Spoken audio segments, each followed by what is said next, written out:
du copiétonnage. Non, mais vous allez nous en parler. Eh ben exactement, c'est assez curieux. Ça existe depuis quelques mois à Marseille et c'est Alexandre Fassi qui va nous rejoindre dans un instant pour en parler. On va regarder le mode d'emploi également de cette application. Il nous rejoint.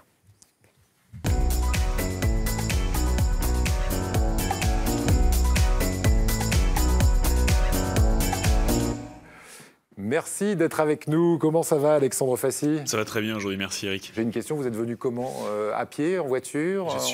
Je suis pas venu en métro malheureusement, mais je suis venu en véhicule autopartage électrique et puis j'ai fait le reste à pied. Voilà, c'est bien, parce que vous appliquez à vous-même les principes que vous essayez d'essaimer dans les quartiers nord de Marseille. On rappelle que vous avez non pas créé l'application dont on va parler, mais que vous faites partie d'un réseau d'entreprises, ça s'appelle Caponor.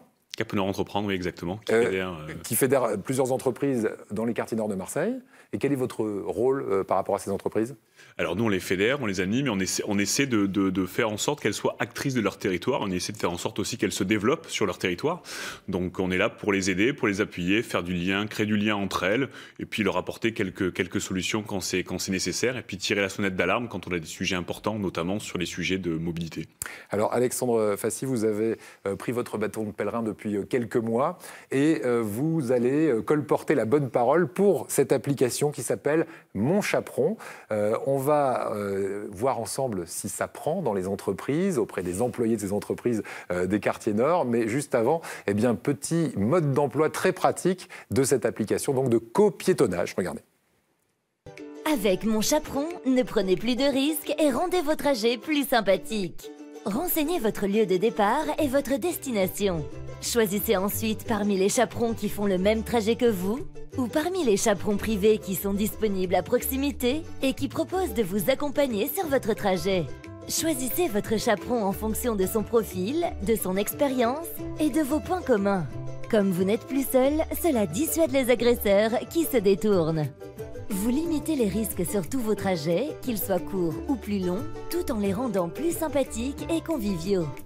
Voilà, donc c'est une application de rencontre de piétons en gros. C'est comme voilà, si on allait sur un site de rencontre, mais là on rencontre des piétons pour aller au travail ensemble. C'est ça l'idée? C'est aussi simple que ça. C'est aussi simple que ça. On s'est rendu compte qu'en fait, il fallait apporter des solutions alternatives à la voiture. Être tout seul dans sa voiture, c'est quand même pas marrant.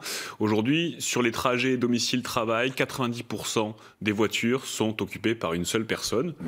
Le constat, c'est quand même pollution et autres. Le moral aussi est un peu atteint. Et il faut trouver des solutions alternatives. On en a besoin. Et les entreprises ont besoin aussi de renouveler ces expériences de transport. Alors la question, c'est est-ce que vous arrivez à convaincre les entreprises? Est-ce que quand vous allez voir un directeur, il ne vous rit pas un peu en nez en disant « oui, copiétonnage ou pourquoi pas ». Ils y croient ou pas? Est-ce que ça prend?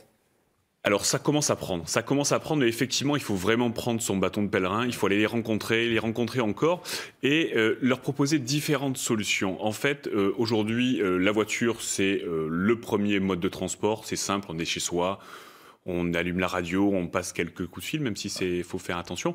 Mais en tout cas, c'est le mode de transport classique, donc on n'a pas trop envie d'en sortir. En revanche, le soir quand on rentre, on a du mal à se garer, ou quand on ne fait pas tellement attention et qu'on a quelques amendes, des choses comme ça, on essaie de réfléchir à d'autres solutions. Puis on a un univers un peu plus responsable aussi, donc on essaie d'être un peu moins polluant, donc on réfléchit à ces solutions. Et nous, ce qu'on a réussi à penser, en tout cas, c'est de proposer différentes solutions de mobilité, parce qu'en fait, c'est rassurant d'avoir plusieurs solutions. C'est-à-dire que le soir, soit je rentre en copiétonnant puis en transport en commun, soit je rentre carrément en transport en commun si je suis en très grande proximité avec un métro. Alors aujourd'hui, vous avez des chiffres, par exemple, vous savez combien de personnes utilisent, ne serait-ce qu'à Marseille, parce qu'on va le voir, c'est une application qui est une application française, créée par des gens de notre région, et qui finalement s'exporte bien, puisque même, on va le voir, le journal El País en Espagne parle de cette application de copiétonnage. Est-ce qu'on a des chiffres parlants? Alors on commence à avoir quelques chiffres. Nous, on est allé voir nos entreprises, notamment des entreprises emblématiques du nord de Marseille, des entreprises comme Haribo, Caporal, des entreprises qui ont vraiment énormément de salariés qui sont présents sur site. Et ils commencent à prendre, cette solution. On n'a pas encore de chiffres, mais on se rend compte... Ça rentre dans les mœurs. Ce qui rentre dans les mœurs, c'est qu'avant, il y a 1 ou 2 ans, Les gens nous disaient la mobilité, c'est pas un sujet majeur, les gens se débrouillent pour venir. Aujourd'hui, c'est un vrai sujet de responsabilité sociétale et c'est un vrai sujet de fidéliser ses collaborateurs. Donc, quand on arrive, quand on va voir des présidents, des responsables de ressources humaines, on a plutôt le sourire et on a accès à ces salariés qui se disent effectivement, moi, si vous me proposez ce type de solution-là, la première fois, je vais dire non, mais au final, c'est quand même assez convivial. Et on l'expérimente avec eux, parce qu'effectivement, faire 100 mètres, c'est largement faisable, c'est bon pour la santé en plus. Et puis on apprend à connaître ses voisins. Voisins de travail.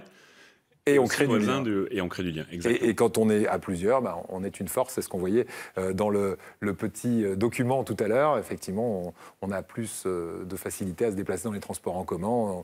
On se sent plus tranquille quand on connaît un petit peu de monde autour de soi. Merci beaucoup, Alexandre Fassi. Longue vie donc à cette appli. Mon Chaperon, téléchargeable sur tous les stores, Apple Store, Android.